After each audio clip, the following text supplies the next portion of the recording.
बहुत बहुत स्वागत है आप सभी दोस्तों का हमारे इस नए वीडियो में। और जो भी फ्रेंड्स हमारे चैनल पे नए हैं वो वीडियो को लाइक शेयर और चैनल को सब्सक्राइब करना ना भूलें। बहुत ही महत्वपूर्ण वीडियो आज आप लोगों के लिए लेकर के आई गई है। इस वीडियो में हम लोग जो है लगभग मौर्य समाज से जुड़े हुए लगभग 100 से ज़्यादा क्वेश्चंस जो है अटेम्प्ट करने वाले हैं, जो आपकी आने वाली सभी परीक्षाओं UPPSC, बिहार PSC या अन्य राज्य से संबंधित किसी भी प्रकार की परीक्षा के लिए काफ़ी महत्वपूर्ण होने वाले हैं। तो चलिए फटाफट स्टार्ट करते हैं हम लोग आज का सेशन। देखते हैं पहला क्वेश्चन कह रहा है कि प्रथम भारतीय साम्राज्य स्थापित किया गया था। ऑप्शन ए कनिष्क द्वारा, ऑप्शन बी हर्ष द्वारा, ऑप्शन सी चंद्रगुप्त मौर्य द्वारा, ऑप्शन डी समुद्रगुप्त द्वारा। तो सही जवाब यहाँ पे हमारा होगा option number C, Chandragupta Maurya के द्वारा प्रथम भारतीय साम्राज्य स्थापित किया गया था। चलिए इसकी व्याख्या देख लेते हैं। चंद्रगुप्त मौर्य की गणना भारत के महान शासकों में होती है। वो भारत का प्रथम ऐतिहासिक सम्राट था। वो ऐसा पहला सम्राट था जिसने बृहत्तर भारत पर अपना शासन स्थापित किया और जिसका विस्तार ब्रिटिश भारतीय साम्राज्य से भी बड़ा था। उसके साम्राज्य की सीमा ईरान से मिलती थी। साथ ही उसने भारत को सर्वप्रथम राजनीतिक रूप से एकबद्ध किया था। अगला क्वेश्चन देखते हैं। क्वेश्चन नंबर 2 कह रहा है भारत में पहले साम्राज्य की स्थापना किस शासक के द्वारा की गई थी। तो सही जवाब हम लोगों ने अभी डिस्कस किया कि पहला जो है साम्राज्य चंद्रगुप्त मौर्य के द्वारा स्थापित किया गया था और घनानंद को, जो भी नंद वंश का शासक था, घनानंद को पराजित करने के बाद चंद्रगुप्त मौर्य ने मौर्य साम्राज्य की जो है स्थापना की थी। अगला क्वेश्चन देखते हैं। क्वेश्चन नंबर 3 क्वेश्चन कह रहा है कि निम्नलिखित में से कौन सबसे पुराना राजवंश है। ऑप्शन आपको दे रखा है A Gupta, option B Maurya, option C Vardhan, option D Kushan. सही जवाब यहाँ पे हमारा होगा ऑप्शन बी मौर्य। व्याख्या देख सकते हैं। उपयुक्त दिए गए विकल्पों में मौर्य राजवंश सबसे प्राचीन है। इसका समय 321 से 184 ईसा पूर्व तक था। मौर्य राजवंश की स्थापना चंद्रगुप्त मौर्य ने की थी। इसके बाद कुषाण वंश, गुप्त वंश और वर्धन राजवंश ने प्राचीन भारत पर शासन किया। अगला क्वेश्चन देखते हैं। क्वेश्चन नंबर 4 क्वेश्चन कह रहा है कि जिसके ग्रंथ में चंद्रगुप्त मौर्य का विशिष्ट रूप से वर्णन हुआ है वह है option A Bhasa, option B Shudraka, option C Vishakhadatta, option D अश्वघोष। सही जवाब हमारा होगा ऑप्शन सी विशाखदत्त। व्याख्या देख लीजिए। विशाखदत्त कृत मुद्रा राक्षस से चंद्रगुप्त मौर्य के विषय में विस्तृत सूचना प्राप्त होती है। इस ग्रंथ में चंद्रगुप्त मौर्य को नंदराज का पुत्र माना गया है। मुद्रा राक्षस में चंद्रगुप्त को वृषल अथवा कुलहीन भी कहा गया है। चलिए देखते हैं क्वेश्चन नंबर 5। क्वेश्चन नंबर 5 कह रहा है कि यूनानी लेखक जस्टिन द्वारा किसे सैंड्रोकोट्स कहा गया है। ऑप्शन आपका ए है चंद्रगुप्त मौर्य, ऑप्शन बी चंद्रगुप्त प्रथम, ऑप्शन सी चंद्रगुप्त द्वितीय या फिर ऑप्शन डी समुद्रगुप्त। सही जवाब हमारा होगा यहाँ पे ऑप्शन ए चंद्रगुप्त मौर्य। व्याख्या देख लीजिए। विलियम जोन्स पहले विद्वान थे जिन्होंने सैंड्रोकोट्स की पहचान मौर्य शासक चंद्रगुप्त मौर्य से की है। एरियन तथा प्लूटार्क ने चंद्रगुप्त मौर्य को एंड्रोकोट्स के रूप में वर्णित किया गया है, जबकि जस्टिन ने सैंड्रोकोट्स और सिकंदर महान की भेंट का उल्लेख किया है। अगला क्वेश्चन देखते हैं। क्वेश्चन नंबर 6 क्वेश्चन कह रहा है कि सैंड्रोकोट्स से चंद्रगुप्त मौर्य की पहचान किसने की। Option A William Jones, option B V Smith, option C RK Mukherjee या फिर ऑप्शन डी DR भंडारकर। तो सही जवाब हमारा होगा ऑप्शन ए विलियम जोन्स। अभी हमने पिछले प्रश्न में इस बात पर चर्चा की है। अगला क्वेश्चन देखते हैं। क्वेश्चन नंबर 7 क्वेश्चन कह रहा है कि निम्न में से किसने सैंड्रोकोट्स, चंद्रगुप्त मौर्य और सिकंदर महान की भेंट का उल्लेख किया है। Option A Pliny, option B Justin, option C Strabo, option D Megasthenes. सही जवाब हमारा होगा ऑप्शन बी जस्टिन। अगला क्वेश्चन देखते हैं। क्वेश्चन नंबर 8 कौटिल्य प्रधानमंत्री थे। ऑप्शन ए चंद्रगुप्त विक्रमादित्य के, ऑप्शन बी अशोक के, ऑप्शन सी चंद्रगुप्त मौर्य के या फिर ऑप्शन डी राजा जनक के। तो सही जवाब यहाँ पे हमारा होगा ऑप्शन सी चंद्रगुप्त मौर्य के। कौटिल्य, जिन्हें विष्णुगुप्त या चाणक्य के नाम से भी जाना जाता है, ये चंद्रगुप्त मौर्य के मंत्री थे। व्याख्या देख लीजिए। कौटिल्य इतिहास में विष्णुगुप्त तथा चाणक्य इन दो नामों से भी विख्यात थे। जब चंद्रगुप्त मौर्य भारत का एक छत्र सम्राट बना तो कौटिल्य प्रधानमंत्री, महामंत्री तथा प्रधान पुरोहित के पद पर आसीन हुए। उन्होंने राजनीति शास्त्र पर अर्थशास्त्र नाम के प्रसिद्ध ग्रंथ की रचना की।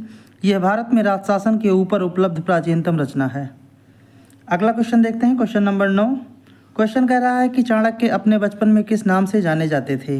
Option A Ajay, option B Chanakya, option C Vishnugupta, option D Devgupta. तो चाणक्य के जो बचपन का नाम था वो था विष्णुगुप्त। इस तरह से ऑप्शन नंबर सी हमारा सही जवाब होगा। व्याख्या देख लीजिए। ऋषि चाणक्य ने अपने पुत्र का नाम चाणक्य रखा था। अर्थशास्त्र के लेखक के रूप में इसी पुस्तक में उल्लिखित कौटिल्य तथा पद्यखंड में उल्लिखित विष्णुगुप्त नाम की साम्यता चाणक्य से की जाती है। पुराणों में उसे दीर्घहस या अथवा श्रेष्ठ ब्राह्मण कहा गया है। प्रश्न में बचपन के नाम की बात कही गई है। चाणक्य पर विशेष अध्ययन करने वाले विद्वान ट्राटमैन के अनुसार चाणक्य तथा कौटिल्य नाम चाणक्य के गोत्र नाम हो सकते हैं। इसी प्रकार अनेक विद्वानों ने यह निष्कर्ष निर्गत किया है कि चाणक्य तथा विष्णुगुप्त एवं कौटिल्य अलग अलग व्यक्ति हैं। आयोग ने इस प्रश्न का उत्तर विष्णुगुप्त अपनी वेबसाइट पर प्रदर्शित किया है, जिसके अनुसार विकल्प सी विष्णुगुप्त सही उत्तर होगा। अगला क्वेश्चन देखते हैं। Question number 10। क्वेश्चन कह रहा है कि चाणक्य का अन्य नाम था। Option A Bhatt Swami, option B Vishnugupta, option C Chandrashekhar, option D Vishakhadatta. तो सही जवाब यहाँ पे हमारा होगा ऑप्शन नंबर बी विष्णुगुप्त। हम जानते हैं कि चाणक्य को विष्णुगुप्त अथवा चाणक्य, कौटिल्य आदि कई नामों से जाना जाता है। अगला क्वेश्चन देखते हैं। क्वेश्चन नंबर 11 कह रहा है कौटिल्य की पुस्तक अर्थशास्त्र किस विषय पर आधारित है। ऑप्शन ए आर्थिक संबंध, ऑप्शन बी शासन कला के सिद्धांत और अभ्यास, ऑप्शन सी विदेश नीति, ऑप्शन डी धन संचय, ऑप्शन ई उपयुक्त में से कोई नहीं अथवा उपयुक्त में से एक से अधिक। तो सही जवाब की अगर हम बात करें तो यहाँ पे हमारा सही जवाब जो होगा वो होगा ऑप्शन नंबर ई उपयुक्त में से एक से अधिक। व्याख्या देख लीजिए। कौटिल्य चाणक्य द्वारा मौर्य काल में रचित अर्थशास्त्र शासन के सिद्धांतों और अभ्यास की पुस्तक है। इसमें राज्य के लिए मंडल सिद्धांत हैं जो विदेश नीति की व्याख्या करता है। इसके अलावा इसमें साप्तांग सिद्धांत, राजा, अमात्य, जनपद, दुर्ग, कोष, दंड एवं मित्र की सर्वप्रथम व्याख्या मिलती है। अर्थशास्त्र में तत्कालीन प्रशासन एवं कृषि, शिल्प एवं व्यापार व्यवस्था की भी विस्तृत जानकारी प्राप्त होती है। अगला क्वेश्चन देखते हैं। क्वेश्चन नंबर 12 कौटिल्य का अर्थशास्त्र है। ऑप्शन ए चंद्रगुप्त मौर्य के संबंध में नाटक, ऑप्शन बी आत्मकथा, ऑप्शन सी चंद्रगुप्त मौर्य का इतिहास अथवा ऑप्शन डी शासन के सिद्धांतों की पुस्तक। तो सही जवाब की अगर बात करें तो सही जवाब यहाँ पे होगा हमारा ऑप्शन डी शासन के सिद्धांतों की पुस्तक के रूप में अर्थशास्त्र को जाना जाता है। अगला क्वेश्चन देखते हैं। क्वेश्चन नंबर 13 निम्नलिखित में से राज्य के साप्तांग सिद्धांत के अनुसार राज्य का 7वां अंग कौन सा है। ऑप्शन ए जनपद, ऑप्शन बी दुर्ग, ऑप्शन सी मित्र अथवा ऑप्शन डी कोष। तो सही जवाब की हम बात करें तो सही जवाब यहाँ पे होगा हमारा ऑप्शन सी। साप्तांग सिद्धांत के अनुसार राज्य का 7वां अंग मित्र को माना गया है, इसलिए ऑप्शन सी हमारा सही जवाब होगा। व्याख्या देख लीजिए। सुहृदय मित्र राज्य के साप्तांग सिद्धांत के अनुसार राज्य का 7वां अंग है। सुहृदय अथवा मित्र राज्य के कान हैं। राजा के मित्र शांति एवं युद्धकाल दोनों में ही उसकी सहायता करते हैं। इस संबंध में कौटिल्य सहज तथा कृत्रिम मित्र में भेद करते हैं। सहज मित्र कृत्रिम मित्र से अधिक श्रेष्ठ होता है। जिस राजा के मित्र लोभी, कामी तथा कायर होते हैं उसका विनाश अवश्य संभावी है। अगला क्वेश्चन देखते हैं। क्वेश्चन नंबर 14 कह रहा है कौटिल्य के अर्थशास्त्र में किस पहलू पर प्रकाश डाला गया है। ऑप्शन ए आर्थिक जीवन, ऑप्शन बी राजनीतिक नीतियां, ऑप्शन सी धार्मिक जीवन अथवा ऑप्शन डी सामाजिक जीवन। तो सही जवाब की बात करें तो सही जवाब हमारा होगा ऑप्शन नंबर बी राजनीतिक नीतियां।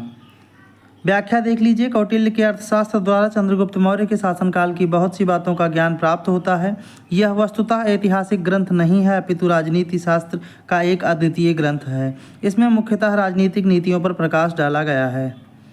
अगला क्वेश्चन देख लेते हैं। क्वेश्चन नंबर 15 क्वेश्चन कह रहा है कि कौटिल्य अर्थशास्त्र के अनुसार निम्नलिखित में से कौन से सही हैं। पहला कथन है न्यायिक दंड के परिणाम स्वरूप कोई व्यक्ति दास हो सकता था। दूसरा कथन कह रहा है कि स्त्री दास अपने मालिक के संसर्ग से पुत्र जनन पर कानूनी तौर पर मुक्त हो जाती थी। तीसरा कथन कह रहा है कि यदि स्त्री दास का मालिक उस स्त्री से पैदा हुए पुत्र का पिता हो तो उस पुत्र को मालिक का पुत्र होने का कानूनी हक मिलता था। उपयुक्त कथनों में से कौन से कथन सही हैं। ऑप्शन ए केवल 1 और 2, ऑप्शन बी केवल 2 और 3, ऑप्शन सी 1 और 3 अथवा ऑप्शन डी 1, 2 और 3। तो सही जवाब की बात करें तो सही जवाब हमारा होगा ऑप्शन नंबर ए केवल 1 और 2। ठीक है। पहला कथन न्यायिक दंड के परिणाम स्वरूप कोई व्यक्ति दास हो सकता है, यह कथन हमारा पूरी तरीके से सत्य है।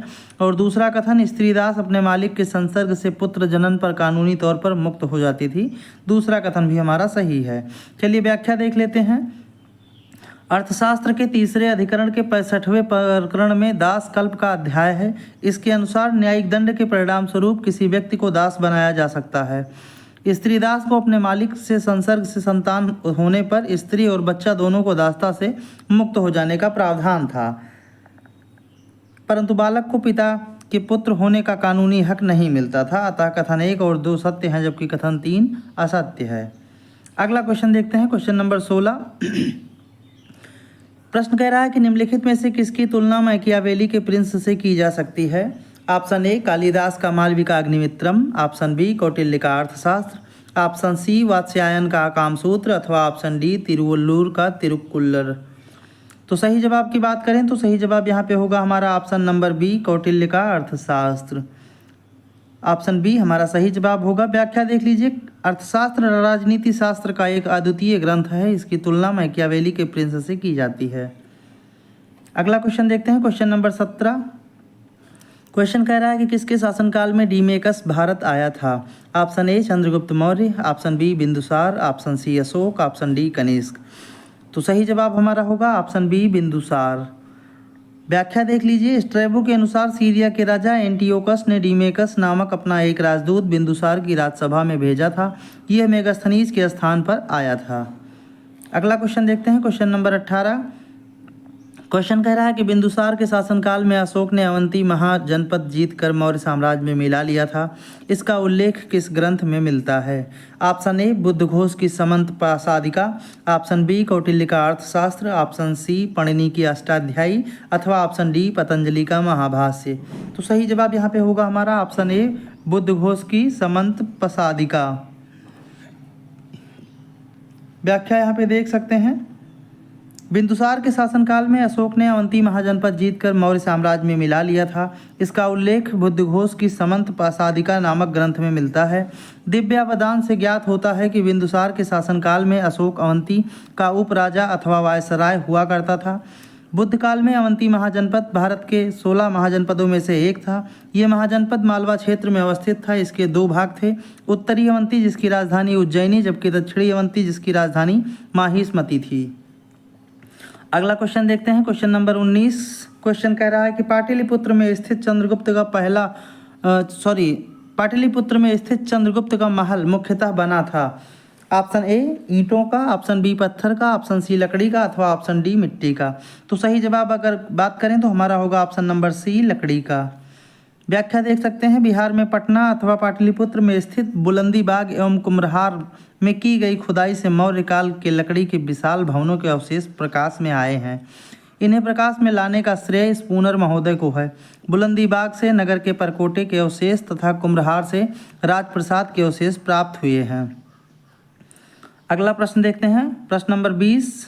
प्रश्न कह रहा है कि किस प्राचीन नगर के अवशेष कुम्हरार स्थल से प्राप्त हुए हैं। Option A Vaishali, option B Pataliputra, option C Kapilavastu, अथवा ऑप्शन डी श्रावस्ती। तो सही जवाब की बात करें तो सही जवाब हमारा होगा ऑप्शन बी पाटलिपुत्र। अगला क्वेश्चन देखते हैं, क्वेश्चन नंबर 21। क्वेश्चन कह रहा है कि बुलंदी बाग प्राचीन स्थान था। ऑप्शन ए कपिलवस्तु का, ऑप्शन बी पाटलिपुत्र का, ऑप्शन सी श्रावस्ती का, अथवा ऑप्शन डी वाराणसी का। तो सही जवाब की बात करें तो सही जवाब हमारा होगा ऑप्शन नंबर बी पाटलिपुत्र का। अगला प्रश्न देखते हैं, प्रश्न नंबर 22। निम्नलिखित में से किस मौर्य राजा ने दक्कन की विजय प्राप्त की थी। Option A Ashoka, option B Chandragupta, option C Bindusara, अथवा ऑप्शन डी कुणाल। तो सही जवाब हमारा होगा ऑप्शन बी चंद्रगुप्त। व्याख्या देख लीजिए इसकी, मौर्य साम्राज्य के संस्थापक चंद्रगुप्त मौर्य ने दक्षिण भारत की विजय प्राप्त की थी। इस संदर्भ में अशोक के अभिलेखों, जैन एवं तमिल साक्ष्यों से जानकारी प्राप्त होती है। दक्षिण भाग के अनेक स्थलों में अशोक के अभिलेख प्राप्त हुए हैं, किंतु अशोक ने एकमात्र कलिंग विजय ही की थी। अतः ऐसी स्थिति में दक्षिण में विजय का श्रेय हमें चंद्रगुप्त मौर्य को ही देना पड़ेगा, क्योंकि बिंदुसार की विजय अत्यंत संदिग्ध एवं इतिहास में उसे एक विजेता के रूप में स्मरण नहीं किया जाता। जैन एवं तमिल साक्ष्य भी चंद्रगुप्त मौर्य की दक्षिण विजय की पुष्टि करते हैं। अगला प्रश्न देखते हैं, प्रश्न नंबर 23। प्रश्न कह रहा है कि मालवा, गुजरात एवं महाराष्ट्र किस शासक ने पहली बार जीता।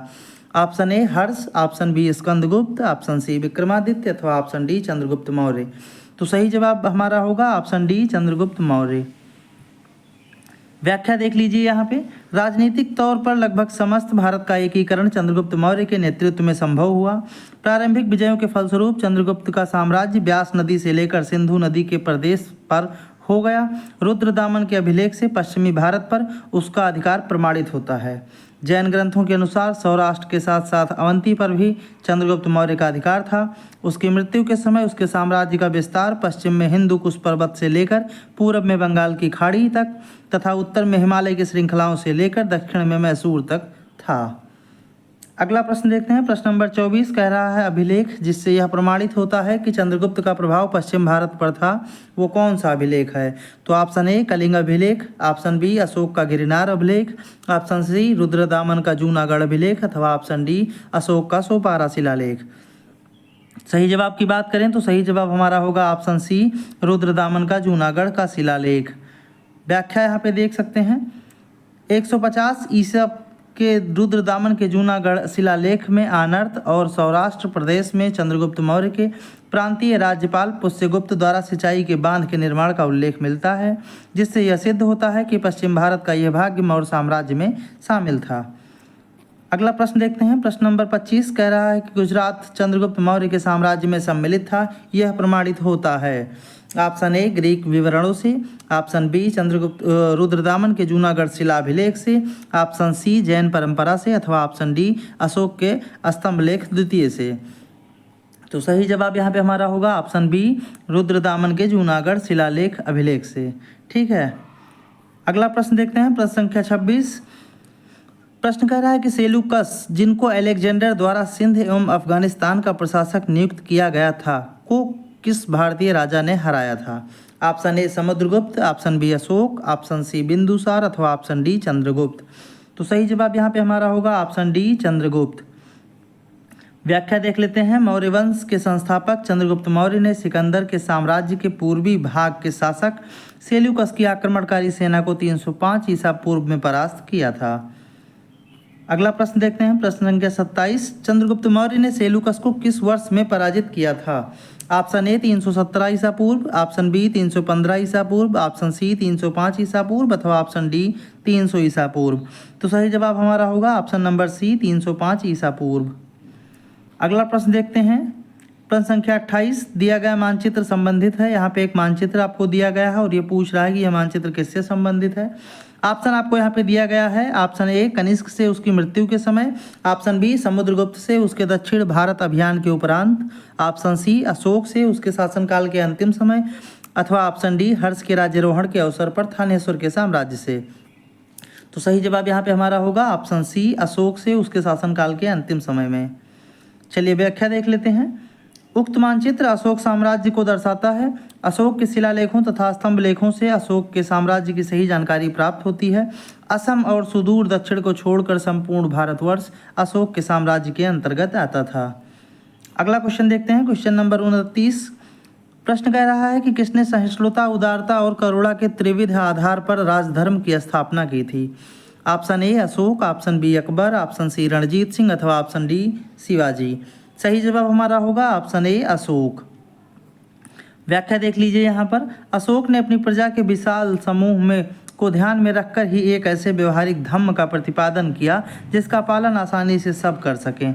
अशोक का धम्म सदाचार का धम्म था। ये ऐसे नैतिक नियम थे जिनका संप्रदाय विशेष से कोई संबंध नहीं था और जो मानवता के कल्याण के लिए घोषित किए गए थे। सहिष्णुता, उदारता एवं करुणा इसके त्रिविधि आयाम थे। अगला क्वेश्चन देखते हैं। क्वेश्चन नंबर 30 क्वेश्चन कह रहा है कि निम्न में से कौन सा क्षेत्र अशोक के साम्राज्य में सम्मिलित नहीं था? Option A Afghanistan, option B Bihar, option C Sri Lanka और ऑप्शन डी कलिंग। तो सही जवाब की बात करें, सही जवाब हमारा होगा ऑप्शन सी श्रीलंका। व्याख्या देख लीजिए। श्रीलंका अशोक के साम्राज्य में स्थित नहीं था। अशोक के द्वितीय शिलालेख से स्पष्ट होता है कि भारत में अशोक का अधिकार चोल, पांड्य, सात्यपुत्र, केरलपुत्र को छोड़कर सर्वत्र था, क्योंकि इन राज्यों को प्रत्यंत या सीमावर्ती राज्य कहा गया है। चलिए अगला प्रश्न देखते हैं। प्रश्न संख्या 31 प्रश्न कह रहा है कि अशोक के निम्नलिखित अभिलेखों में से किसमें दक्षिण भारतीय राज्यों का उल्लेख हुआ है? तो ऑप्शन ए तृतीय मुख्य शिलालेख, ऑप्शन बी द्वितीय मुख्य शिलालेख, ऑप्शन सी नौवां मुख्य शिलालेख अथवा ऑप्शन डी प्रथम स्तंभ अभिलेख। तो सही जवाब की बात करें तो सही जवाब यहाँ पे होगा हमारा ऑप्शन नंबर बी द्वितीय मुख्य शिलालेख। व्याख्या देख लीजिए। अशोक के अभिलेखों को 3 वर्गों में विभाजित किया गया है। पहला शिलालेख, दूसरा स्तंभ लेख और तीसरा गुहा लेख। अशोक के द्वितीय बृहद शिलालेख में चोल, पांड्य, सत्यपुत्र, केरलपुत्र आदि दक्षिण भारतीय राज्यों का उल्लेख मिलता है। अगला क्वेश्चन देखते हैं। क्वेश्चन नंबर 32 कह रहा है, भारत का प्रथम अस्पताल एवं औषधि बाग निर्माण करवाया गया था। ऑप्शन ए अशोक ने, ऑप्शन बी चंद्रगुप्त मौर्य ने, ऑप्शन सी भगवान महावीर ने, अथवा ऑप्शन डी धन्वंतरी ने। तो सही जवाब की बात करें तो सही जवाब हमारा होगा ऑप्शन ए अशोक ने। आइए इसकी व्याख्या देख लेते हैं। सम्राट अशोक युद्ध के लिए इतना प्रसिद्ध नहीं हुआ जितना एक धम्म विजेता एवं लोकोपकारी कार्यों से प्रसिद्ध हुआ। वो न केवल मानव वरन संपूर्ण प्राणी जगत के प्रति उदारता का दृष्टिकोण रखता था। इसी कारण उसने पशु पक्षियों के वध पर भी प्रतिबंध लगा दिया था। अशोक ने लोकहित के लिए छायादार वृक्ष, धर्मशालाएं बनवाईं तथा कुएं भी खुदवाए। अशोक ने ही अपने शासनकाल में मनुष्यों व पशुओं के लिए उपयोगी औषधियों हेतु प्रथम अस्पताल अथवा औषधालय और औषधि बागों का निर्माण करवाया था।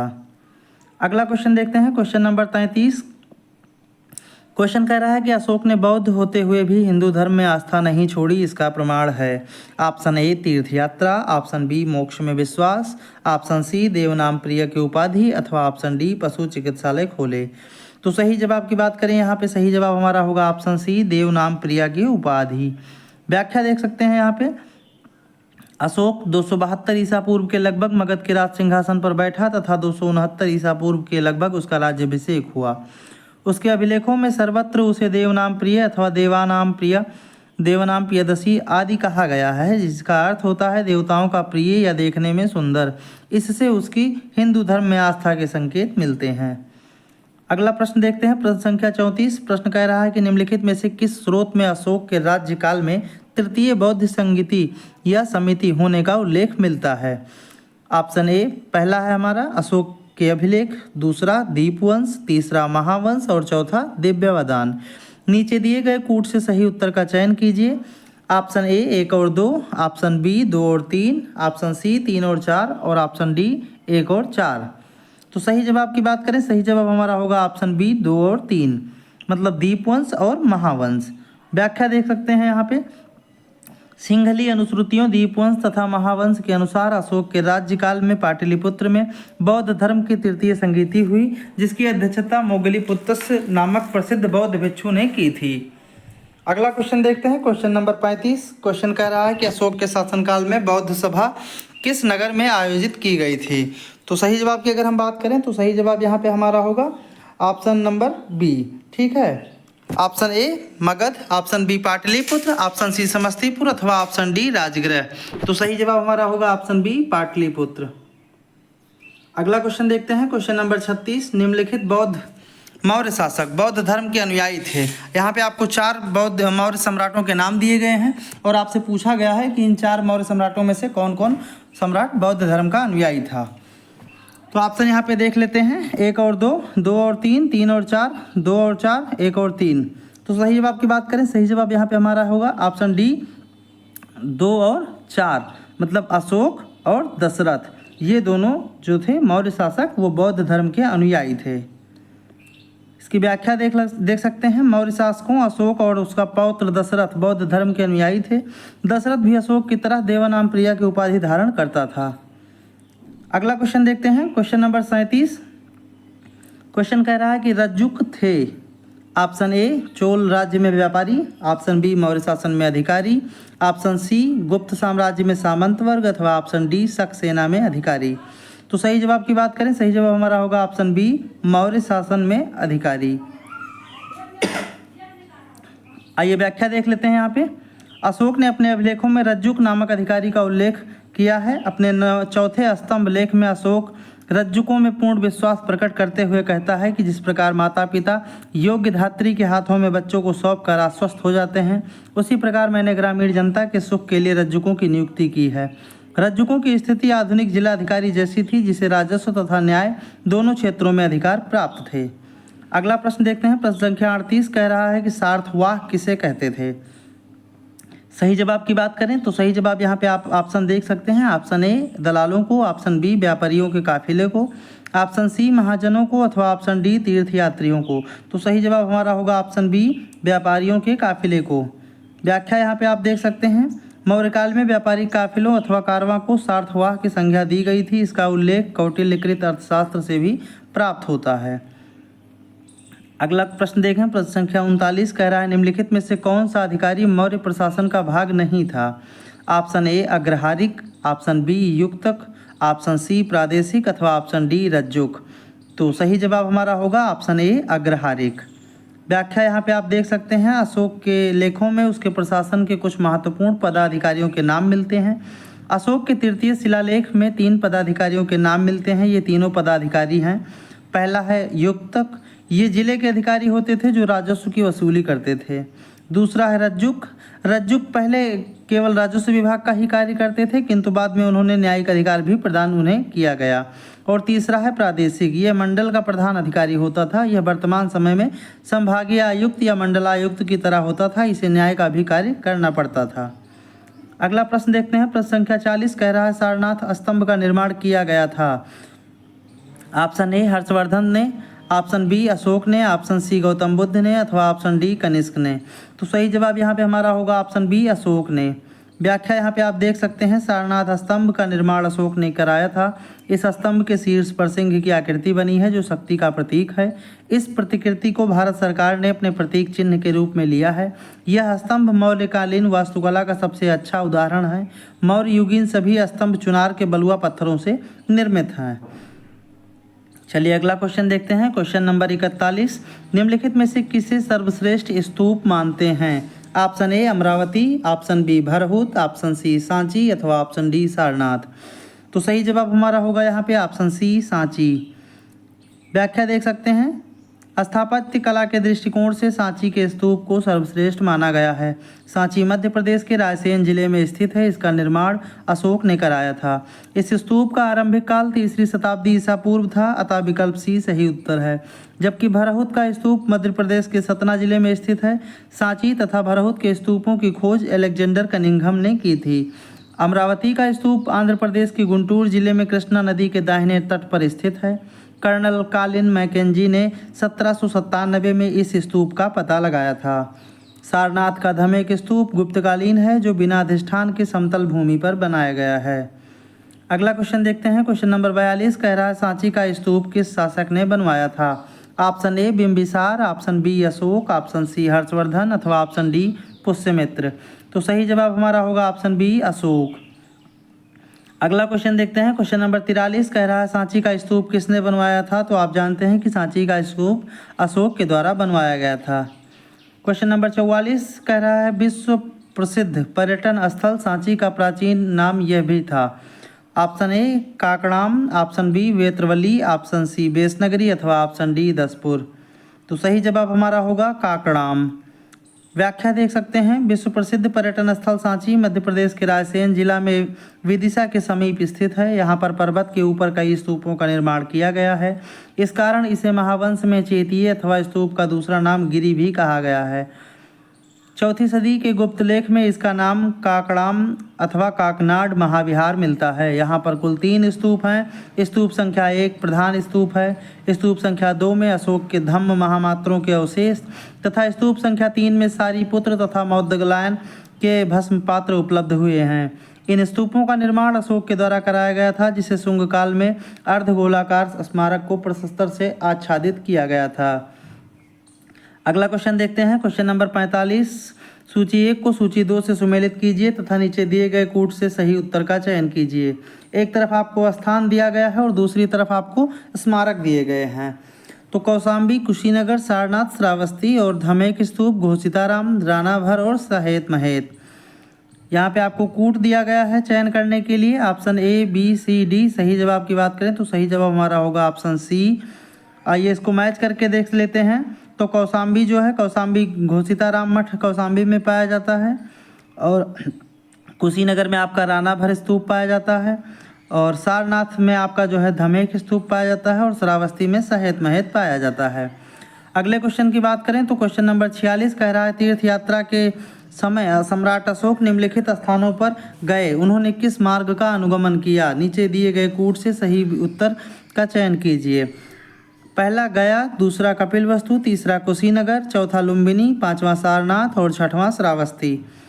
कूट का आप यहाँ पे चयन कर सकते हैं 1 2 3 4 5 6, 1 2 4 2 5 6, 4 5 6 3 2 1 तथा 4 2 1 5 3 और 6।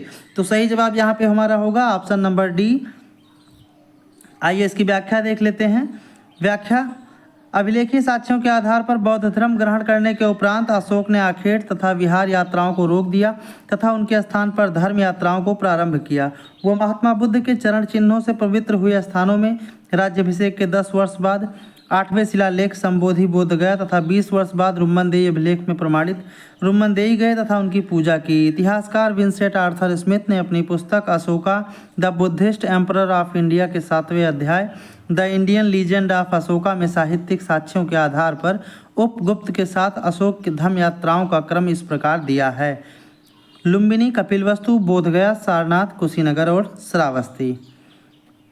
अगला क्वेश्चन देखते हैं। क्वेश्चन नंबर 47 कह रहा है अशोक के शिलालेखों में प्रयुक्त भाषा है। Option A Sanskrit, option B Prakrit, option C Pali अथवा ऑप्शन डी हिंदी। तो सही जवाब हमारा होगा ऑप्शन बी प्राकृत। व्याख्या यहाँ पे आप देख सकते हैं, अशोक का इतिहास हमें मुख्यतः उसके अभिलेखों से ही ज्ञात होता है। उसके अभिलेखों का विभाजन 3 वर्गों में किया जा सकता है: शिलालेख, स्तंभलेख और गुहालेख। शिलालेख 14 विभिन्न लेखों का एक समूह है जो 8 भिन्न भिन्न स्थानों से प्राप्त किए गए हैं। ये स्थान हैं सहबाजगढ़ी, मानसेहरा, कालसी, गिरनार, धौली, जौगढ़, एरागुड़ी तथा सोपारा। अशोक के अधिकांश अभिलेख प्राकृत भाषा एवं ब्राह्मी लिपि में लिखे गए हैं। केवल 2 अभिलेखों सहबाजगढ़ी एवं मानसेहरा की लिपि ब्राह्मी न होकर खरोष्टी है। तक्षशिला से अरामाइक लिपि में लिखा गया एक भग्न अभिलेख सरेकना नामक स्थान से यूनानी तथा अरामाइक लिपियों में लिखा गया है द्विभाषी यूनानी एवं सीरियाई भाषा अभिलेख तथा लंघवान नामक स्थान से अरामाइक लिपि में लिखा गया अशोक का अभिलेख प्राप्त हुआ है। अगला प्रश्न देखते हैं। प्रश्न संख्या 48 कह रहा है निम्नलिखित में से कौन सा अशोक कालीन अभिलेख खरोष्ठी लिपि में है। तो सही जवाब यहाँ पे आप देख सकते हैं, ऑप्शन आपको दिया गया है। Option A Kalsi, option B Girnar, option C Shahbazgarhi अथवा ऑप्शन डी मेरठ। सही जवाब आपका होगा ऑप्शन सी सहबाजगढ़ी। अगला क्वेश्चन, क्वेश्चन नंबर 49, पत्थर पर प्राचीनतम शिलालेख किस भाषा में लिखे गए हैं। Option A Pali, option B Sanskrit, option C Prakrit अथवा ऑप्शन डी ब्राह्मी। सही जवाब हमारा होगा ऑप्शन सी प्राकृत। अगला क्वेश्चन, क्वेश्चन संख्या 50, ब्राह्मी लिपि का प्रथम उद्वाचन किस पर उत्तीर्ण अक्षरों से किया गया था। ऑप्शन ए पत्थर की पट्टियों पर, ऑप्शन बी मुहरों पर, ऑप्शन सी स्तंभों पर अथवा ऑप्शन डी सिक्कों पर। तो सही जवाब हमारा होगा ऑप्शन ए पत्थर की पट्टियों पर। व्याख्या देख लीजिए, ब्राह्मी लिपि का प्रथम उद्वाचन पत्थर की पट्टियों पर उत्कीर्ण अक्षरों से किया गया था। इस कार्य को संपादित करने वाले प्रथम विद्वान सर जेम्स प्रिंसेप थे, जिन्होंने अशोक के अभिलेखों को पढ़ने का श्रेय हासिल किया था। अभी आप लोगों ने 50 क्वेश्चन किए हैं और भी महत्वपूर्ण क्वेश्चन अभी इस सेट में हम लोग करेंगे। ये सारे क्वेश्चंस आपके लिए काफ़ी महत्वपूर्ण होने वाले हैं, आपकी आने वाली सभी परीक्षाओं में काफ़ी ज़्यादा इंपॉर्टेंट होने वाले हैं। तो प्लीज़ वीडियो को पूरा देखें और चैनल को लाइक, शेयर और सब्सक्राइब जरूर करें। अगला क्वेश्चन देखते हैं, question number 51।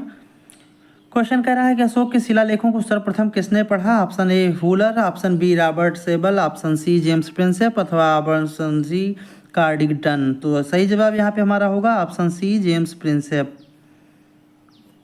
Question number 52, Ashoka के अभिलेखों को सर्वप्रथम किसने पढ़ा। तो अभी जस्ट हमने इस क्वेश्चन को डिस्कस किया है कि जेम्स प्रिंसेप को जो है सर्वप्रथम अशोक के शिलालेखों को पढ़ने का श्रेय हासिल है।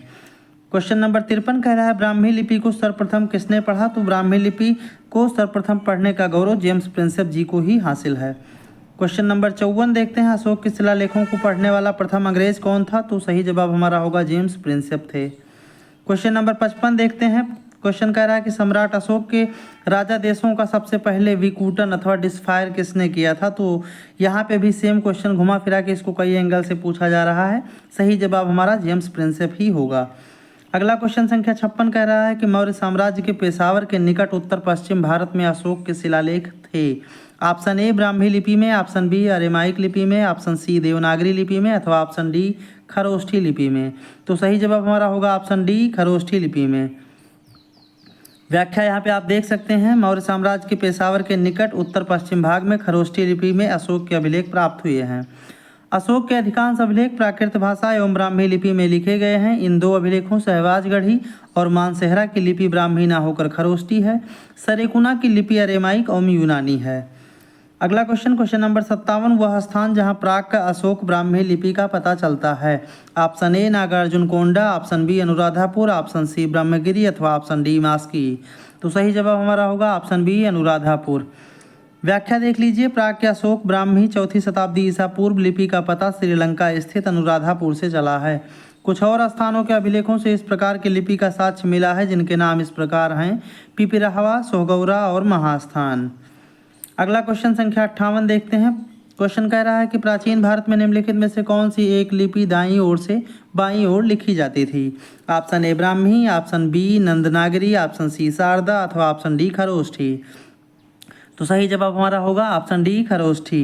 व्याख्या देख लीजिए, प्राचीन भारत में खरोष्ठी लिपि दाएं से बाएं लिखी जाती थी। इसे पढ़ने का श्रेय जेम्स प्रिंसेप 1835 और ग्रोन्टे फ्रेंड को 1836 और लेसन को 1838 में आदि विद्वानों को प्राप्त है। यह मुख्यतः उत्तर पश्चिम भारत की लिपि थी।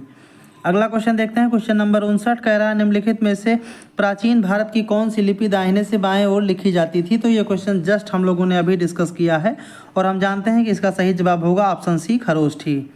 अगला क्वेश्चन देखते हैं। क्वेश्चन नंबर 60 कह रहा है, अशोक का अपने शिलालेखों में सामान्यतः जिस नाम से उल्लेख हुआ है वह है। तो ए चक्रवर्ती, बी धर्मदेव, सी धर्मकीर्ति अथवा ऑप्शन डी प्रियदर्शी। तो सही जवाब हमारा होगा ऑप्शन डी प्रियदर्शी।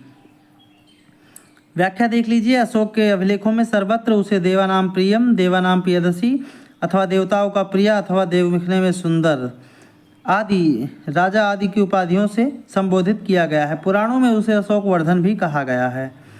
क्वेश्चन संख्या 61 कह रहा है, अपने शिलालेखों में अशोक सामान्यतः किस नाम से जाने जाते हैं। तो आप जानते हैं कि अशोक को प्रियदर्शी के नामों से जाना गया है। क्वेश्चन संख्या 62 कह रहा है, अभिलेखों में किस शासक का उल्लेख प्रियदर्शी अथवा देवनाम प्रिय के रूप में किया गया है।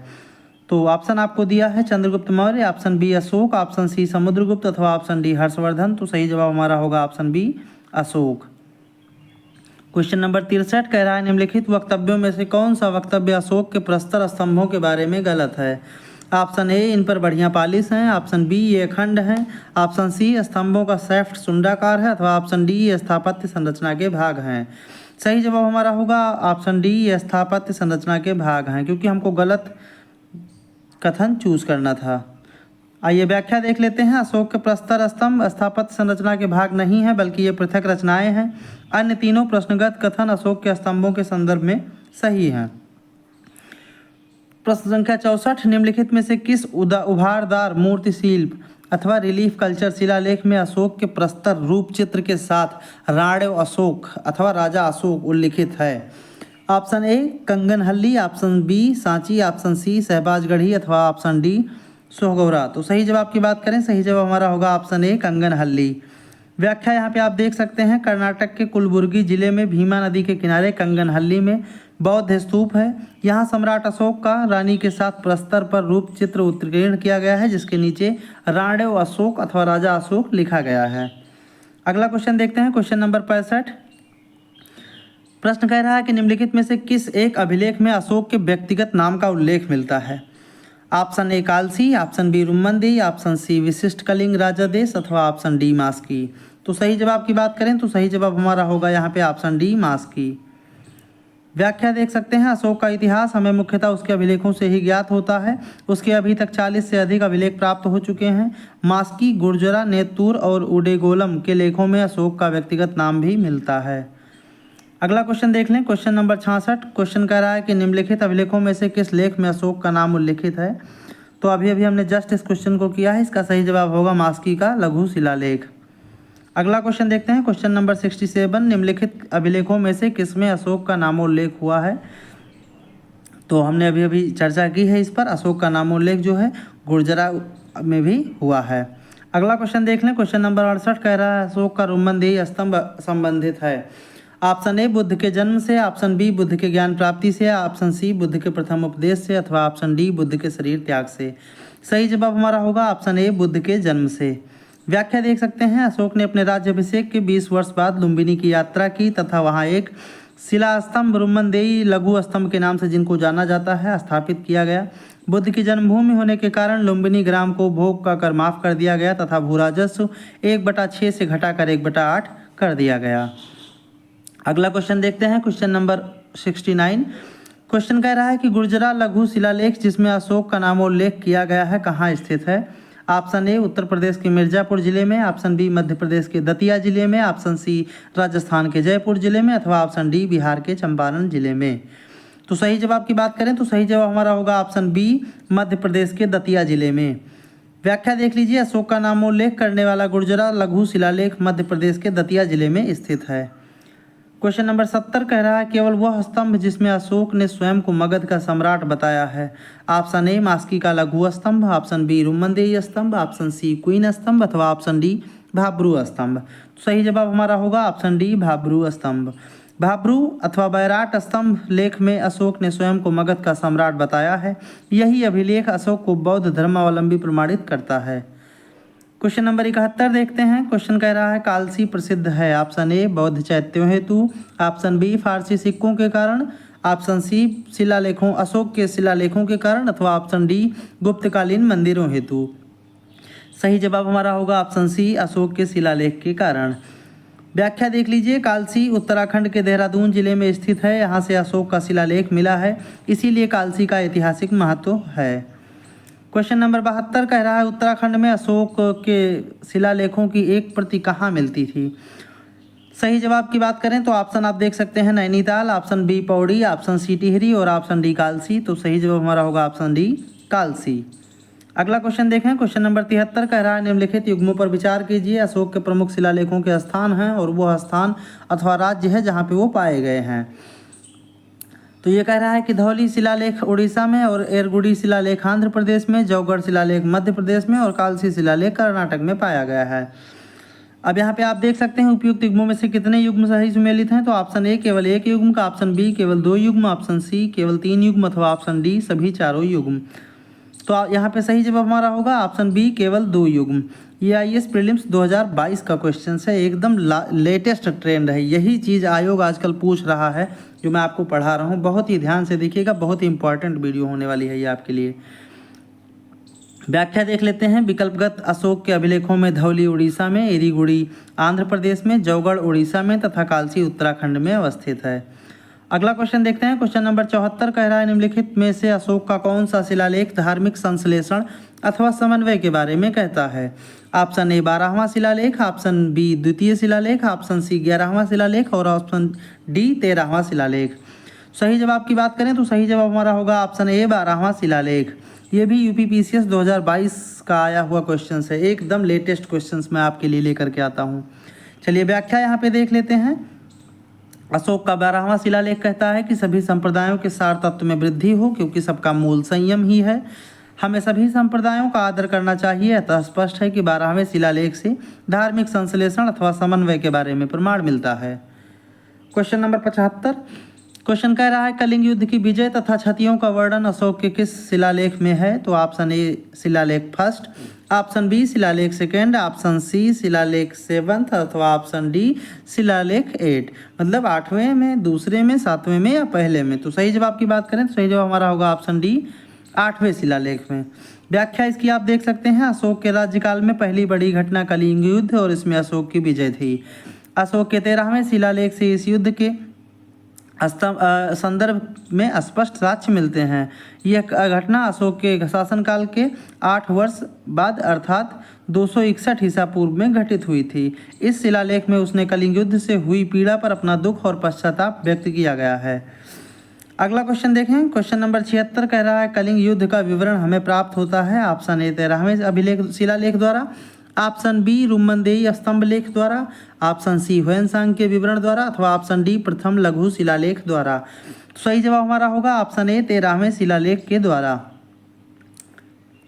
यह भी यूपीपीसीएस 2016 का आया हुआ क्वेश्चन है। घटना चक्र इतनी महत्वपूर्ण होने वाली है, मैं आपको किस प्रकार समझाऊं। ठीक है, आप लोग देख लीजिए कि सारे के सारे क्वेश्चन जो भी ट्रेंड में आजकल चल रहे हैं, आयोग आजकल पूछ रहा है, वो सारे के सारे क्वेश्चन जो है मैं आपके सामने निचोड़ लेकर के आया हूँ। अगला क्वेश्चन देखते हैं। क्वेश्चन नंबर 77 कह रहा है कि इस अभिलेख में कलिंग विजय का वर्णन है। ऑप्शन ए मास्की अभिलेख, ऑप्शन बी रुद्रदामन अभिलेख, ऑप्शन सी जूनागढ़ अभिलेख अथवा ऑप्शन डी हाथी गुम्फा अभिलेख। सही जवाब की बात करें तो सही जवाब यहाँ पे होगा हमारा ऑप्शन डी हाथी गुम्फा अभिलेख। ठीक है, व्याख्या देख सकते हैं। खारवेल के हाथी गुम्फा अभिलेख में नंद राजा द्वारा कलिंग विजय कर यहाँ से ले जाई गई जिन प्रतिमा को खारवेल द्वारा वापस लाने का उल्लेख मिलता है। ध्यातव्य है कि अशोक की कलिंग विजय का उल्लेख अशोक के 13वें वृहत शिलालेख से प्राप्त होती है। अगला क्वेश्चन देख सकते हैं। क्वेश्चन नंबर 78 कह रहा है अशोक के किन अभिलेखों में से पूर्ण रूपेण धार्मिक सहिष्णुता के प्रति समर्पित कौन सा अभिलेख है। ऑप्शन ए आपका कह रहा है 13वां अभिलेख, ऑप्शन बी कह रहा है 12वां अभिलेख, ऑप्शन सी कह रहा है 7वां स्तंभलेख अथवा ऑप्शन डी भाब्रू लघु शिलालेख। सही जवाब की बात करें तो सही जवाब हमारा होगा 12वां शिलालेख। व्याख्या यहाँ पे आप देख सकते हैं। अशोक के दीर्घ शिलालेख 12वें में सभी संप्रदायों के सार की वृद्धि होने की कामना की गई है तथा धार्मिक सहिष्णुता हेतु पालनीय उपाय भी बताए गए हैं। अगला क्वेश्चन नंबर 79 देखते हैं। निम्नलिखित में से किस शासक ने अपनी प्रजा को इस अभिलेख के माध्यम से परामर्श क्या दिया। कोई भी व्यक्ति जो अपने संप्रदाय को महिमा मंडित करने की दृष्टि से अपने धार्मिक संप्रदाय की प्रशंसा करता है या अपने संप्रदाय के प्रति अत्यधिक भक्ति के कारण अन्य संप्रदायों की निंदा करता है, वह अपितु अपने संप्रदाय को गंभीर रूप से हानि पहुंचाता है। सही जवाब की बात करें option A Ashoka, option B Samudragupta, option C Harshavardhana और ऑप्शन डी कृष्णदेव राय। सही जवाब हमारा होगा ऑप्शन ए अशोक। ये भी आईएएस प्रीलिम्स 2020 का आया हुआ क्वेश्चन है। कितना महत्वपूर्ण क्वेश्चन है, ये व्याख्या इसकी देख लेते हैं। प्रस्तुत पंक्तियां मौर्य शासक अशोक के 12वें शिलालेख में उद्धृत हैं। अगला क्वेश्चन नंबर 80 देखते हैं। अशोक के प्रमुख शिलालेख संगम राज्य के विषय में हमें बताते हैं। कौन कौन से शिलालेख हैं जो संगम राज्य के बारे में बताते हैं। पहला कह रहा है कि पहला और 10वां, दूसरा कथन कह रहा है कि पहला और 11वां, तीसरा कथन कह रहा है कि दूसरा और 13वां और चौथा कथन कह रहा है कि दूसरा और 14वां शिलालेख। तो सही जवाब यहाँ पे हमारा होगा ऑप्शन सी दूसरा और 13वां शिलालेख। व्याख्या देख लीजिए। अशोक के दूसरे शिलालेख में दक्षिण भारतीय एवं 13वें शिलालेखों में संगम राज्यों चोल, पांड्य, सत्यपुत्र एवं केरलपुत्र सहित ताम्रपर्णी अर्थात श्रीलंका की सूचना, जबकि 13वें शिलालेख में चोल, पांड्य एवं ताम्रपर्णी का उल्लेख मिलता है। क्वेश्चन नंबर 81 कह रहा है निम्नलिखित में से किस दक्षिणी राज्य का उल्लेख अशोक अभिलेखों में नहीं है। Option A Chola, option B Pandya, option C Satyaputra, option D Satavahana. तो सही जवाब हमारा होगा ऑप्शन डी सातवाहन। अगला क्वेश्चन देखते हैं। क्वेश्चन नंबर 82 टालमी फिलाडेल्फ्स जिसके साथ अशोक के राजनयिक संबंध थे वो कहाँ का शासक था। तो ऑप्शन ए साइरोन, ऑप्शन बी मिस्र, ऑप्शन सी मकदूनिया अथवा ऑप्शन डी सीरिया। सही जवाब हमारा होगा ऑप्शन बी मिस्र। व्याख्या देख लीजिए। मौर्य शासक अशोक के 13वें शिलालेख से यह ज्ञात होता है कि अशोक के 5 यवन राजाओं के साथ मैत्रीपूर्ण संबंध थे, जिनमें अंतियोक अथवा एंटियोकस सीरिया का शासक, तुर्मय या तुर्माय टालेमे का मिस्र का शासक था, अंतिकिनी जो था आपका ये मकदूनिया का राजा था, और साइरीन जो था अलेक्सुंदर ये अलेक्जेंडर जिसको कहते हैं एपीरस का राजा था। अगला क्वेश्चन देखते हैं। क्वेश्चन नंबर 83 कह रहा है अशोक का समकालीन तुर्मय कहाँ का राजा था। तो ऑप्शन ए मिस्र, option B Corinth, option C Macedonia अथवा ऑप्शन डी सीरिया। सही जवाब हमारा होगा ऑप्शन ए मिस्र का शासक था। अगला क्वेश्चन देखते हैं। क्वेश्चन नंबर 84 कह रहा है निम्नलिखित में से किस राजवंश के शासकों के सुदूर देशों के जैसे सीरिया एवं मिस्र के साथ राजकीय संबंध थे। Option A Chola, option B Gupta, option C Maurya अथवा option D Pallav.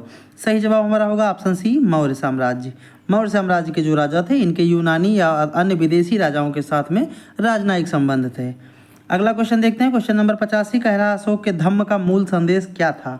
Option A राजा के प्रति वफादारी, ऑप्शन बी शांति एवं अहिंसा, ऑप्शन सी बड़ों का सम्मान, ऑप्शन डी धार्मिक सहिष्णुता अथवा ऑप्शन ई उपयुक्त में से कोई नहीं अथवा उपयुक्त में से एक से अधिक। सही जवाब की बात करें तो सही जवाब हमारा होगा ऑप्शन ई उपयुक्त में से एक से अधिक। व्याख्या यहाँ पे देख सकते हैं।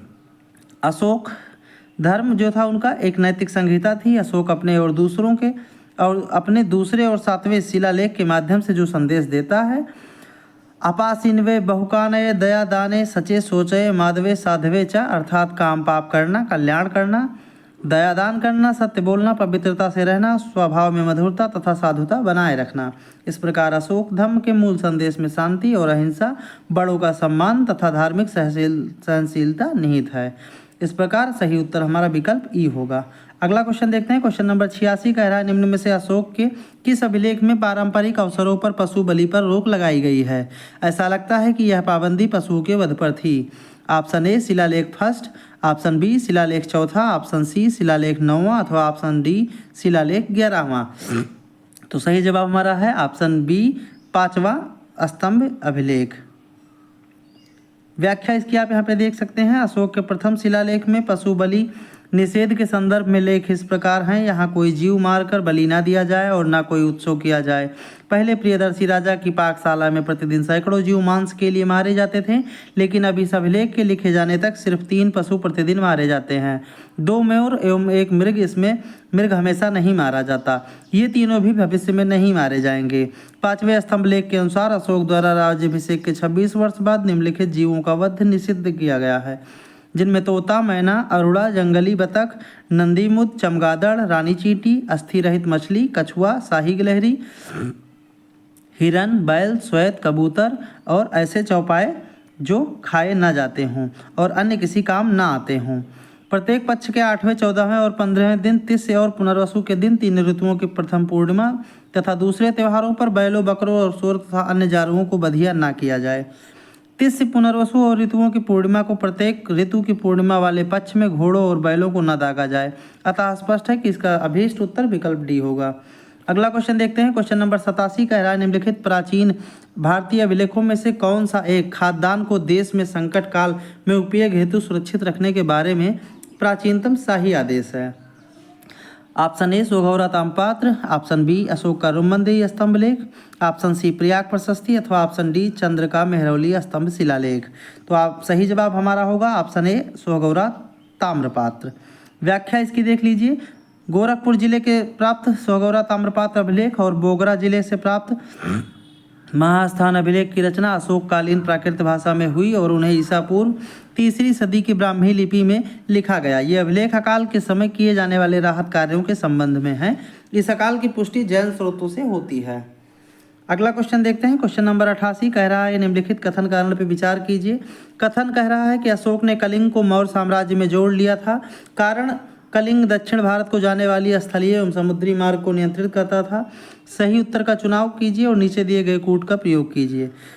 पहला ऑप्शन कह रहा है ए और आर दोनों सही हैं और आर ए का सही स्पष्टीकरण है। दूसरा कथन कह रहा है कि ए और आर दोनों सही हैं और आर ए का सही स्पष्टीकरण नहीं है। तीसरा कथन कह रहा है कि ये सही है परंतु आर गलत है और चौथा कथन कह रहा है ए गलत है परंतु आर सही है। तो सही जवाब हमारा होगा यहाँ पे ऑप्शन नंबर ए, कथन और कारण दोनों सही है और कारण कथन की सही व्याख्या करता है।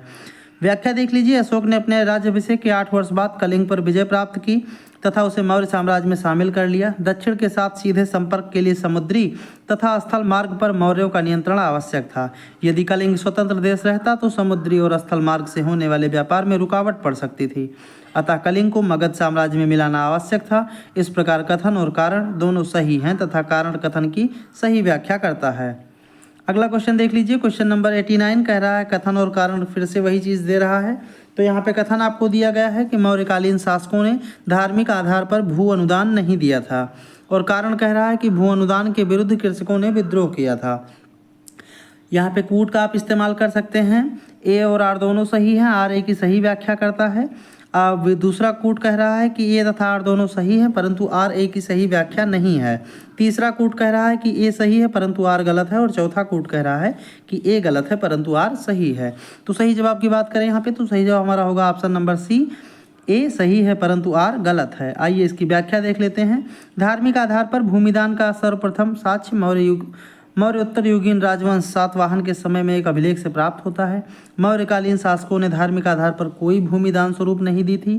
भूमिदान के विरुद्ध कृषकों के विद्रोह का भी कोई वर्णन प्राप्त नहीं होता है। अगला क्वेश्चन देखते हैं। क्वेश्चन नंबर 90 कह रहा है कि प्रसिद्ध यूनानी राजदूत मेगास्थनीज भारत में किसके दरबार में आए थे?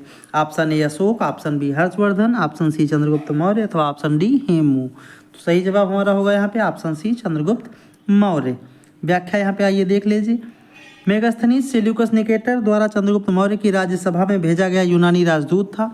इसके पूर्व वो अराकोसिया के क्षत्रप के राज दरबार में सेल्यूकस का राजदूत रह चुका था। मेगास्थनीज ने काफ़ी समय तक मौर्य दरबार में निवास किया। भारत में उसने जो कुछ भी देखा सुना उसे इंडिका नामक अपने ग्रंथ में लिपिबद्ध किया। अगला क्वेश्चन देखते हैं। क्वेश्चन नंबर 91 कह रहा है मेगास्थनीज दूत था किसका? ऑप्शन ए सेल्यूकस का, ऑप्शन बी सिकंदर का, ऑप्शन सी डेरियस का अथवा ऑप्शन डी यूनानियों का। तो सही जवाब हमारा होगा ऑप्शन ए सेल्यूकस का। अगला क्वेश्चन देखते हैं। क्वेश्चन नंबर 92 कह रहा है किसके शासनकाल में मेगास्थनीज भारत आया? Option A Ashoka, option B Harshavardhana, option C Chandragupta Maurya अथवा ऑप्शन डी कुमारगुप्त। सही जवाब हमारा होगा ऑप्शन सी चंद्रगुप्त मौर्य। अगला क्वेश्चन देखें। क्वेश्चन नंबर 93 क्वेश्चन कह रहा है कि मौर्य समाज का 7 वर्गों में विभाजन का विशेष रूप से उल्लेख किया गया है। ऑप्शन ए कौटिल्य के अर्थशास्त्र में, ऑप्शन बी अशोक के शिलालेखों में, ऑप्शन सी पुराणों में अथवा ऑप्शन डी मेगास्थनीज की पुस्तक इंडिका में अथवा ऑप्शन ई उपयुक्त में से कोई नहीं अथवा उपयुक्त में से एक से अधिक। तो सही जवाब हमारा होगा ऑप्शन डी मेगास्थनीज की पुस्तक इंडिका में। आइए इसकी व्याख्या देख लेते हैं। मेगास्थनीज ने अपनी पुस्तक इंडिका में भारतीय समाज को 7 श्रेणियों में विभाजित किया है। दार्शनिक, कृषक, पशुपालक, कारीगर, योद्धा, निरीक्षक एवं सभासद। मेगास्थनीज भारतीय समाज में दास प्रथा के प्रचलित होने का उल्लेख नहीं करता है। मौर्य काल में कोई भी व्यक्ति ना तो अपनी जाति से बाहर विवाह कर सकता था और ना ही उससे भिन्न पेशा अपना सकता था। क्वेश्चन नंबर 94 कह रहा है मेगास्थनीज ने भारतीय समाज को कितनी श्रेणियों में विभाजित किया? Option A 4, option B 5, option C 6 अथवा ऑप्शन डी 7। तो सही जवाब हमारा होगा ऑप्शन डी 7 श्रेणियों में विभाजित किया। क्वेश्चन नंबर 95 कह रहा है निम्नलिखित में से किस स्रोत में उल्लिखित है कि प्राचीन भारत में दास्ता नहीं थी? Option A Arthashastra, option B मुद्रा राक्षस, ऑप्शन सी मेगास्थनीज की इंडिका अथवा ऑप्शन डी वायु पुराण। सही जवाब हमारा होगा ऑप्शन सी मेगास्थनीज की इंडिका। अगला क्वेश्चन देखें। क्वेश्चन नंबर 96 कह रहा है मौर्य साम्राज्य का विभाजन 7 वर्गों में विशेष तौर पर उल्लिखित है। ऑप्शन ए कौटिल्य के अर्थशास्त्र में, ऑप्शन बी अशोक के शिलालेख में, ऑप्शन सी पुराणों में अथवा ऑप्शन डी मेगास्थनीज की इंडिका में। तो सही जवाब हमारा होगा ऑप्शन डी मेगास्थनीज की इंडिका में। अगला क्वेश्चन देखें। क्वेश्चन नंबर 97 कह रहा है मौर्य काल में टैक्स को छुपाने अथवा चोरी करने के लिए इसमें से क्या दंड दिया जाता था? ऑप्शन ए मृत्युदंड, ऑप्शन बी सामानों की कुर्की अथवा जब्ती, ऑप्शन सी कारावास अथवा ऑप्शन डी उनमें से कोई नहीं। तो सही जवाब होगा ऑप्शन ए मृत्युदंड। आप यहाँ पे व्याख्या इसकी देख सकते हैं। मेगास्थनीज की पुस्तक इंडिका में पाटलिपुत्र के नगर प्रशासन का वर्णन मिलता है। इसके अनुसार पाटलिपुत्र नगर का प्रशासन 30 सदस्यों की भिन्न समितियों द्वारा होता था। इनकी कुल 6 समितियां ही तथा प्रत्येक समिति में 5 सदस्य होते थे। छठी समिति का कार्य विक्रय शुल्क का वसूली करना था तथा विक्रय कर मूल्य का 10वें भाग के रूप में वसूल किया जाता था। करों की चोरी करने वालों को मृत्युदंड दिया जाता था, अतः विकल्प ए सही है। अगला क्वेश्चन देखते हैं। क्वेश्चन नंबर 98 प्रश्न कह रहा है कि वह स्रोत जिसमें पाटलिपुत्र के प्रशासन का वर्णन उपलब्ध है। ऑप्शन ए दिव्यवदान, ऑप्शन बी अर्थशास्त्र, ऑप्शन सी इंडिका अथवा ऑप्शन डी अशोक शिलालेख। तो सही जवाब की बात करें, सही जवाब हमारा होगा यहाँ पे option C Indica. Question number 99 देखते हैं। क्वेश्चन कह रहा है कि निम्नलिखित में से कौन स्रोत मौर्यों के नगर प्रशासन का विस्तृत विवरण प्रस्तुत करता है? ऑप्शन ए कौटिल्य का अर्थशास्त्र, ऑप्शन बी मेगास्थनीज की इंडिका, ऑप्शन सी शाकदत्त का मुद्रा राक्षस अथवा ऑप्शन डी अशोक का अभिलेख। तो सही जवाब हमारा होगा ऑप्शन बी मेगास्थनीज की इंडिका। क्वेश्चन नंबर 100 कह रहा है मेगास्थनीज की पुस्तक का क्या नाम था? Option A Arthashastra, option B Rigveda, option C Purana अथवा ऑप्शन डी इंडिका। तो सही जवाब की अगर हम बात करें तो सही जवाब हमारा होगा यहाँ पे ऑप्शन डी इंडिका।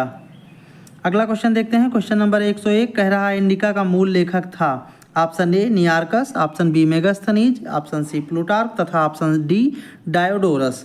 तो सही जवाब की बात करें, सही जवाब हमारा होगा यहाँ पे ऑप्शन बी मेगास्थनीज। अगला क्वेश्चन नंबर 102 कह रहा है इंडिका का लेखक कौन था? तो option A Vishnugupta, option B Megasthenes, option C Deimachus अथवा ऑप्शन डी प्लिनी। सही जवाब हमारा होगा यहाँ पे option B Megasthenes. Question number 103 कह रहा है इंडिका का लेखक कौन था? Option A Plutarch, option B Justin, option C Herodotus अथवा ऑप्शन डी मेगास्थनीज। तो सही जवाब यहाँ पे भी हमारा होगा option D Megasthenes. Question number 104 question कह रहा है वर्तमान नगर पालिका प्रशासन का कौन सा कार्य मौर्य काल से जारी है? ऑप्शन ए नाप तौल के बाटों का निरीक्षण, ऑप्शन बी वस्तुओं की कीमतें निर्धारित करना, ऑप्शन सी जन्म एवं मृत्यु पंजीकरण और ऑप्शन डी शिल्पकारों का संरक्षण। तो सही जवाब यहाँ पे हमारा होगा ऑप्शन सी जन्म एवं मृत्यु का पंजीकरण। व्याख्या यहाँ पे देख लीजिए। मौर्य युग में नगरों का प्रशासन नगर पालिकाओं द्वारा चलाया जाता था, जिनका प्रमुख नागरिक अथवा प्रमुख था। मेगास्थनीज ने पाटलिपुत्र के नगर परिषद की 5-5 सदस्यों वाली 6 समितियों का उल्लेख किया है। इसमें से तीसरी समिति जन्म मृत्यु पंजीकरण का हिसाब रखती थी। वर्तमान में भी यह कार्य नगर पालिका प्रशासन द्वारा किया जाता है। अगला क्वेश्चन देखें। क्वेश्चन नंबर 105 कह रहा है, मौर्य नरेशों के बारे में निम्नलिखित में से कौन से कथन सही हैं? उन्होंने विकास किया था। ए, कला संस्कृति व साहित्य का, बी, सोने के सिक्कों का, सी, प्रांतीय विभाजन का, अथवा डी, हिंदू कुश तक के साम्राज्य का। तो सही जवाब यहाँ पे हमारा होगा ऑप्शन नंबर डी, मतलब ए, सी और डी। ठीक है, व्याख्या यहाँ पे देख सकते हैं। मौर्य सम्राटों ने संस्कृति, कला एवं साहित्य के विकास में महती भूमिका अदा की। चंद्रगुप्त मौर्य का साम्राज्य उत्तर पश्चिम में ईरान की सीमा से लेकर दक्षिण में वर्तमान उत्तरी कर्नाटक तक फैला था। पूर्व में मगध से लेकर पश्चिम में सौराष्ट्र एवं सोपारा तक का संपूर्ण प्रदेश उसके साम्राज्य के अधीन था। इतिहासकार स्मिथ के अनुसार हिंदू कुश पर्वत भारत की वैज्ञानिक सीमा थी। अशोक के अभिलेखों में मौर्य साम्राज्य के 5 प्रांतों के नाम मिलते हैं: उत्तरापथ, अवंतरिठ, कलिंग, दक्षिणापथ और प्राच्य अथवा पूर्वी प्रदेश। स्वर्ण सिक्कों को भारत में प्रचलित करने का श्रेय हिंद यवन अथवा इंडो ग्रीक शासकों को जाता है था। मौर्य नरेशों के संबंध में कथन ए, सी व डी सत्य हैं। अगला क्वेश्चन देखते हैं। क्वेश्चन नंबर 106 कह रहा है, भाग एवं बलि थे। ऑप्शन ए, सैन्य विभाग, ऑप्शन बी, राजस्व के स्रोत, ऑप्शन सी, धार्मिक अनुष्ठान, अथवा ऑप्शन डी, प्रशासकीय विभाग। सही जवाब हमारा होगा ऑप्शन बी, राजस्व के स्रोत। भाग एवं बलि प्राचीन भारत में राजस्व के स्रोत थे। अर्थशास्त्र से ज्ञात होता है कि राजा भूमि का मालिक होता था। वह भूमि से उत्पन्न उत्पादन के एक भाग का अधिकारी होता था। इस कर को भाग कहते थे और इसी प्रकार बलि भी राजस्व का स्रोत होता था। अगला क्वेश्चन देखें। क्वेश्चन नंबर 107 कह रहा है, मौर्य काल में भूमि कर, जो कि राज्य की आय का मुख्य स्रोत था, किस अधिकारी द्वारा एकत्रित किया जाता था? ऑप्शन ई, एग्रोनोमोई, ऑप्शन बी, शुल्काध्यक्ष, ऑप्शन सी, सीता अध्यक्ष और ऑप्शन डी, अक्रा अध्यक्ष। सही जवाब की बात करें, सही जवाब हमारा होगा ऑप्शन सी, सीता अध्यक्ष। व्याख्या देख लीजिए इसकी। मौर्य काल में सीता अध्यक्ष कृषि भूमि का अध्यक्ष था। वही भूमि कर वसूलने का कार्य करता था, जबकि एग्रोनोमोई जिले के अधिकारियों को कहा जाता था। शुल्काध्यक्ष विभिन्न प्रकार के व्यवसाय एवं व्यापारों कर वसूलता था तथा अक्रा अध्यक्ष खानों का नियंत्रण करता था। अगला क्वेश्चन देख लीजिए। क्वेश्चन नंबर 108 कह रहा है, मौर्य काल में सीता से तात्पर्य था। ऑप्शन ए, एक देवी, ऑप्शन बी, एक धार्मिक संप्रदाय, ऑप्शन सी, राजकीय भूमि से प्राप्त आय, अथवा ऑप्शन डी, ऊसर भूमि। सही जवाब यहाँ पे होगा हमारा ऑप्शन सी, राजकीय भूमि से प्राप्त आय। व्याख्या देख लीजिए। मौर्य काल में राजकीय भूमि की व्यवस्था सीता अध्यक्ष द्वारा होती थी। इससे प्राप्त होने वाली आय को सीता कहा जाता था।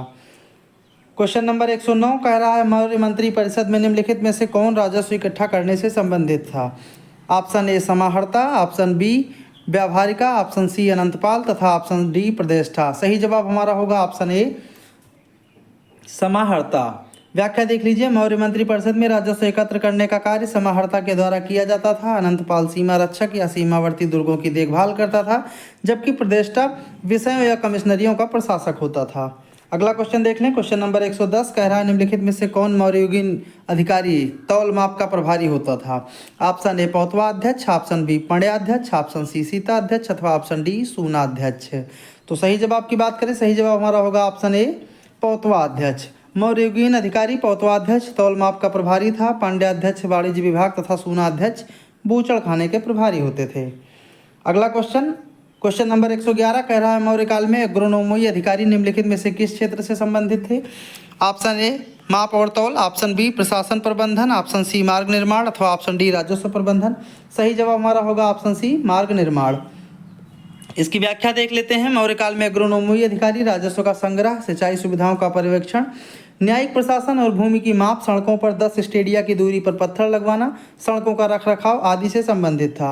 इस तरह मार्ग निर्माण उसका प्रमुख कार्य प्रतीत होता है। उत्तर प्रदेश लोक सेवा आयोग ने इस प्रश्न का उत्तर विकल्प सी माना है। ये भी आपका यूपीपीसीएस 2020 का आया हुआ लेटेस्ट क्वेश्चन है। तो आज हम लोगों ने लगभग 110-11 MCQ जो है मौर्य साम्राज्य से संबंधित किए हैं, जो आपकी आने वाली प्रत्येक परीक्षा में बहुत ही महत्वपूर्ण होने वाले हैं। तो प्लीज़ वीडियो को देख लीजिए, बार बार देख लीजिए। अगर आप हमारे चैनल पर नए हैं तो चैनल को सब्सक्राइब भी कर लीजिए, जिससे कि अगर मैं कोई वीडियो अगली अपलोड करूं अपने चैनल पे तो आप लोगों को तुरंत नोटिफिकेशन मिल जाए, जिससे कि कोई भी वीडियो आपको देखने से छूटे ना, ताकि आप लोग हमारे चैनल पर जुड़े रहें।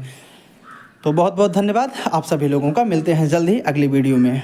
चैनल को आप लोग जो है सब्सक्राइब कर लीजिए, वीडियो को लाइक शेयर और चैनल को सब्सक्राइब करना ना भूलें। बहुत बहुत धन्यवाद।